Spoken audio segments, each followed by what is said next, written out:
Hello everyone, I am Professor Farhad Basir Khan, and now today we are speaking on we are talking about very important aspect which is most neglected in day to day photography are color temperature and metering, because both are usually when we are shooting with a cell phone camera or when we are shooting with a camera on automatic mode, these two settings are always taken for granted.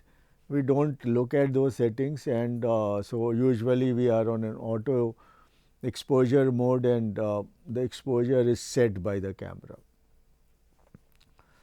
Now we need to learn how the exposure works, so that the problem of incorrect exposure or incorrect color is taken care of. Now, I will start with my camera, with a camera like this, and these camera have a built-in light meter inside the viewfinder. There are set of light measuring devices which would measure how much light is entering the system, and this and then it meters, it tells you how much light is there, and accordingly sets the shutter speed, aperture and ISO and other things. So, first of all, we need to know that this kind of measuring light is called reflected light meter, because the light which is reaching inside my camera is the light which is reflected off the surface. So, if the light is if I am taking photo of this, all the lights are reaching here and reflected from this subject to enter my camera system. So, that is why these kind of this is why this kind of meters which we usually point towards the subject are called reflected light meter. So, the reflected light meters are good in the sense that you do not have to walk up to the subject. If there is small little bird on a tree at a long distance, with a tele lens you can focus and also know the exact exposure and how much light is there. So, it is quite convenient. It usually, so most of the camera have a built in. So, it could be my this phone camera or my this phone camera, all of them have a built in light metering mechanism, which is reflected light meter. Now, we need to understand what is reflected light, how the reflected light meter work, and what are the drawback and of a light meter which is reflected light meter. Now, all these light meters are calibrated on an 18% gray scale. That means they are calibrated to measure light coming from 18% gray. So, 18% reflectance on a gray card is an industry standard, and all light meter are calibrated using this color, the gray card. Now, why gray card? Because normally all the scene where we go outside have a good highlight, brighter area. There are some mid tones, the middle area. There are some dark tone which are dark area. And if you like merge everything, if you paint a fresh painting where there are highlight, there are mid tones, there are shadows, and while the image is still wet and you just smudge everything, what you would get is an 18% reflected light or a gray color would be produced. On that phenomena, all the color meter in the world are calibrated with that 18% gray. It worked wonderfully well. It worked good on skin tones. It works very good on on places where there are huge mix of light, like there is something bright, there is something dark. Even here there is white area, there is a black area, there are some mid tones. So even predominantly black, but then you have lot of those colors coming. So you have a chance that you would get a good exposure.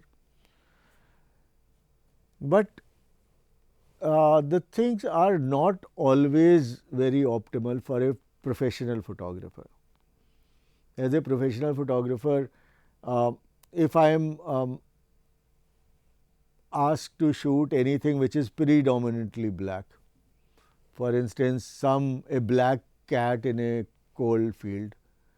In a coal field, everything is black. There is a black cat, and somebody asks me to take a photo. How would I do this? Because my meter would think that there is no light.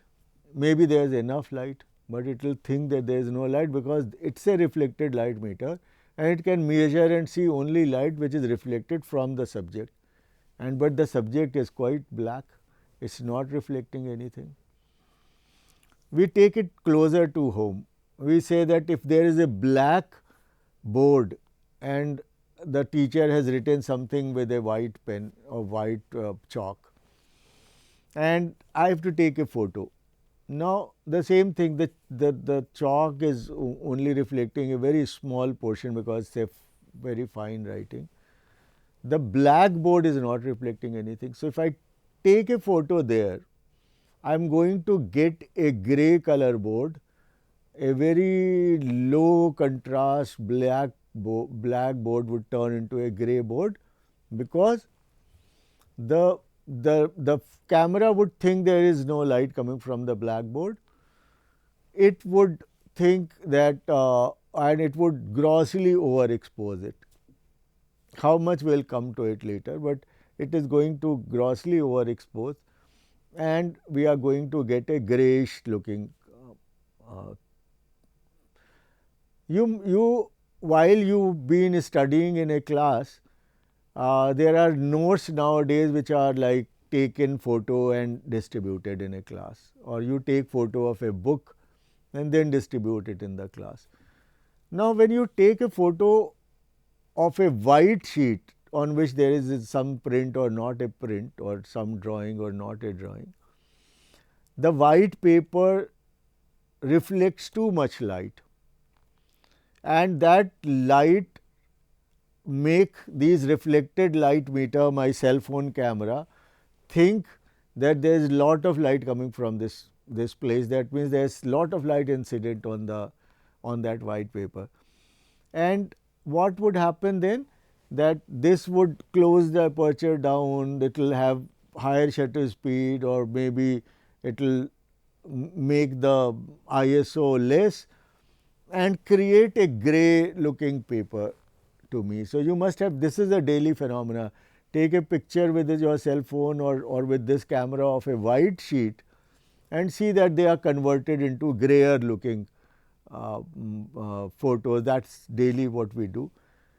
So, that means that my white paper is getting grossly underexposed, because it is a reflected light meter. It does not know how much light is incident on the subject, and thinks that it is lot of light is there while there is no light, and it would say that it would underexpose it. So, it is a very interesting experiment. Take a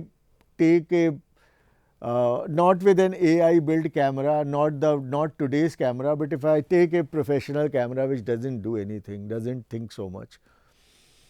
If I take a camera like this, I shoot a white, put everything on auto and shoot a white sheet,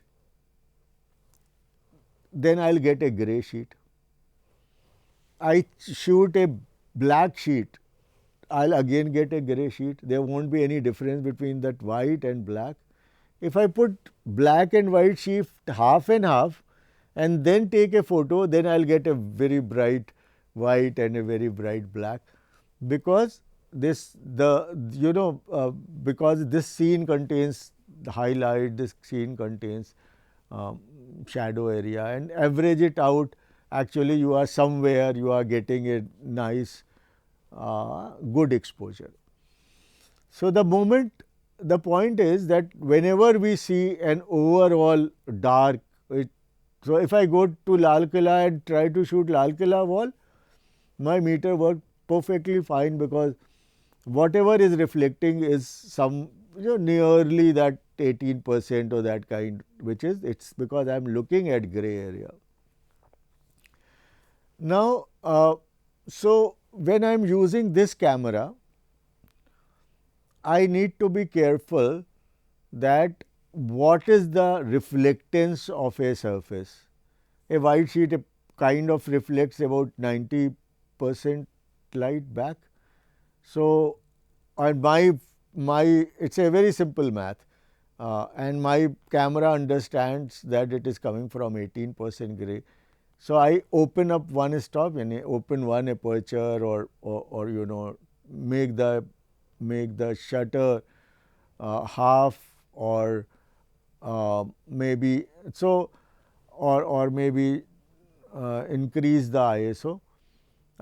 We would be able to so it would look as if it is a 36% gray.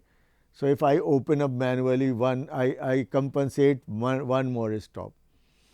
If I compensate one more stop, then it would look like as if it is a 72% gray.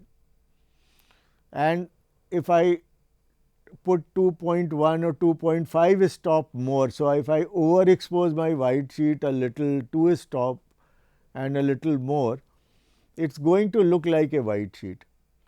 And that is what we do when we shoot a white sheet.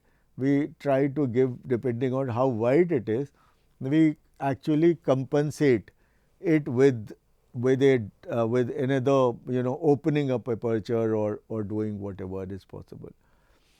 Same with the black sheet. If I am shooting a black sheet, I know that it is getting overexposed. So, I will cut down the exposure, I will close the aperture, I will cut down. So, usually 4-5% is what is emitted even from a black sheet. So, 18, so 1 or 1.5 stop overexposing underexposing a black sheet would give me right exposure. So, that is what we have to do manually. And if we don't have time, or we don't have inclination, and we don't have enough practice of how much I need to open up the aperture or close down the aperture. So, you have to replace the scene with either something which is neutral, like people carry an 18% gray card and they put it in front of the subject, take the exposure and then stick with that exposure, or use your hand or some skin tone which is nearly about the same, and then take the exposure of the person or hand, and then move the camera to the right scene wherever you are shooting. So, that is what we have to do. Whatever perfect camera we may have, they suffer with this deficiency, and that is what we either looking at the image.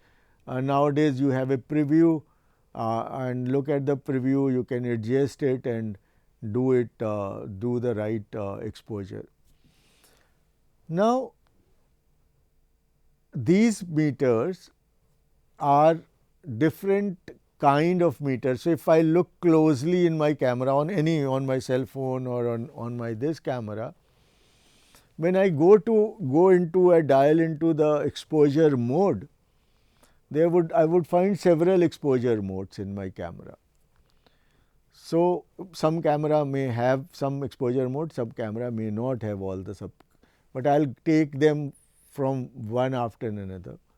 So, the first mode, which when the first camera were one first, usually the earlier camera came into being with an auto exposure, with a exposure metering device built into it, they were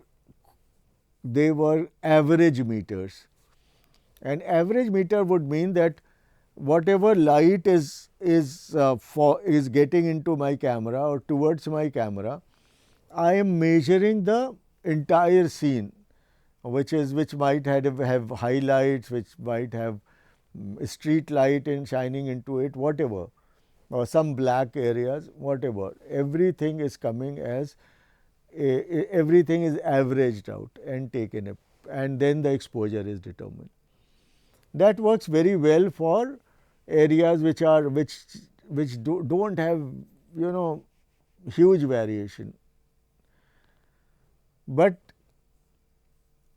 so it works well in most of the circumstances, but but people started finding it a little weird, in the sense people were not happy with it, because if there is a very bright light on part of my picture, which is not playing a very important role in my composition, that actually dulls down everything, because as an average that is also contributing to my exposure, and the light, strong light coming from a light which is slightly away changes the exposure. So, people were not happy, and soon we got another kind of metering, and which also we can change, we can find in our cameras, is called center weighted average meter. So, from average meter we move to center weighted average meter. What center weighted average meter would mean? There would be a circle which would tell you that the weightage is actually to the center. It will take care of all the light coming from all the places, but would emphasize light coming from the center. So, some camera can have hugely maybe the 40% of the central area accounts for 60% of the exposure. So, it is called center weighted, in the sense you can think that most of the light is measured from the center. Of course, it is not like that, because light from all over is measured, but given less preference. So, these kind of meters are very good for taking, for instance, a portraiture, taking photos where your most of the subject are in the center. So, it is very good way to have center weighted average meter, which is usually built into the camera, and if your camera is little more sophisticated, you can move the center weighted um, average meter to a little away from the center. Usually, the center weighted average meter does not move, it would remain in the center. Then there is this another kind, which is people were not actually very happy with it, because maybe the center part also is too difficult to measure, because it carries lot of shadows, highlight, whatever, or very different colors. So, in that sense, we have another kind of mode which is called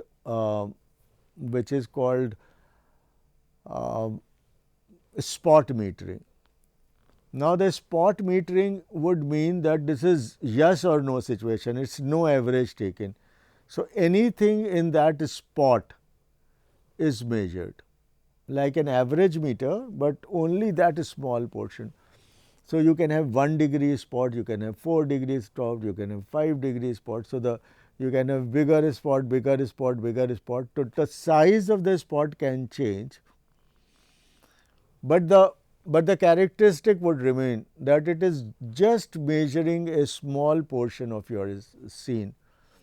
So, that would mean that I can nicely put this spot meter to any area which I want to turn into, with gray, with lot of detail and with lot of so I can put it on my face here, and it will read the face and it will put everything all right.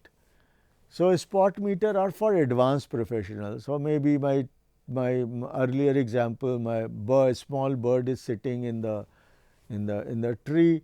So, I can point my spot meter on the bird and have a nice. So, the maybe well lit tree would not have a any any say in the exposure, because the exposure would be right on the bird.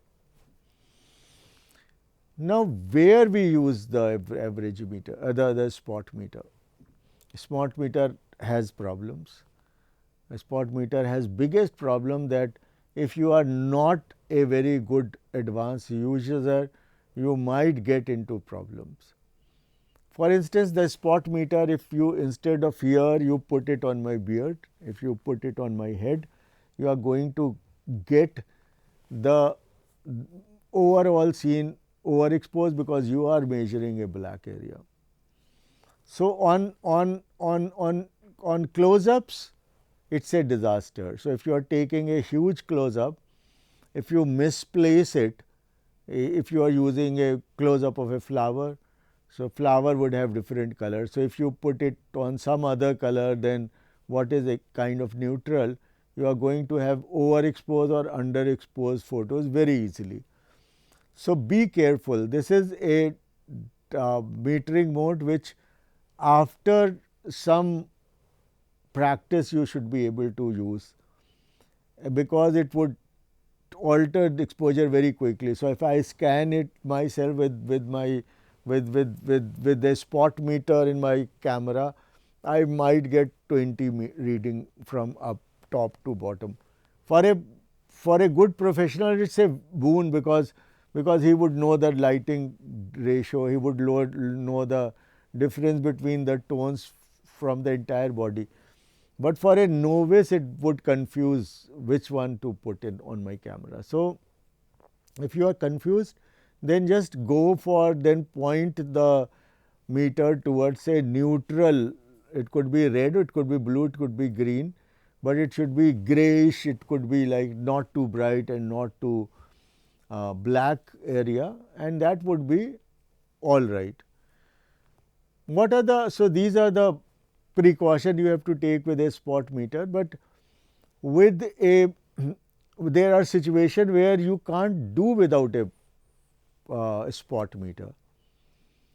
On two occasions, one, if you are taking a photo, a portrait, or anything, or rock, or a tree against a white background, or against a very well lit, against the light, maybe the sun is just setting behind that person, there is lot of bright sky, and you have a silhouetted darker, no light is on the face or on the subject you are taking photo. Now, only the spot meter would be able to disregard the entire scene where the lot of light is coming, and only give you exposure, right exposure of a portrait. So, you get a very decent portrait. Now, say versa vice, it is true for black also. So, if somebody is under spotlight receiving an Oscar and being taken under a spotlight, entire or anywhere. So, the or any subject which is surrounded by black, like me at this sitting here. With a spot meter, you can, if I use an average meter or a center weighted average meter, my background is too black, it will give you an overexposed face. So, if I have a spot meter, I would point the spot meter here and disregard the entire black background which you now see. So, so spot meter are also very valuable tool, and changing the size, you would be also making less mistakes. So, 1 is degree spot or a very small spot meter are actually to know the lighting ratio or contrast in the subject and all, not actually to measure, because slight change would change the reading. So, you bigger the spot, you matching your size of the subject is what would give you nice better picture. So, I am coming to the last one, and the last one is a different camera manufacturer would call it evaluative or whatever. So, or a matrix metering. The matrix metering is in the camera. If I go to the matrix metering mode, so I am dialing into a matrix metering mode, and so what would happen is that my entire subject, my entire screen would be divided into several zones, small little, it also called zone metering. So, it could be evaluative, it could be zone, it could be several names. So there would, so what would happen, that the central part would be measured differently and taken a reading. All the corner parts would be taken reading, maybe. So, there would be at least 5 reading, it could be more reading. So, the camera would take 5 reading at least, and looking at the this, analyzing it, would understand the entire how the contrast ratio and everything is built in. Then using its earlier stored situation like that, where even before AI we stored several photos which were taken with diverse lighting condition, and how the contrast in those picture represented and what was the correct exposure. So, evaluating that, the camera finds a correct exposure and tells you. So, it takes into, so it is neither a average, it is nor a center weighted average, nor a spotlight.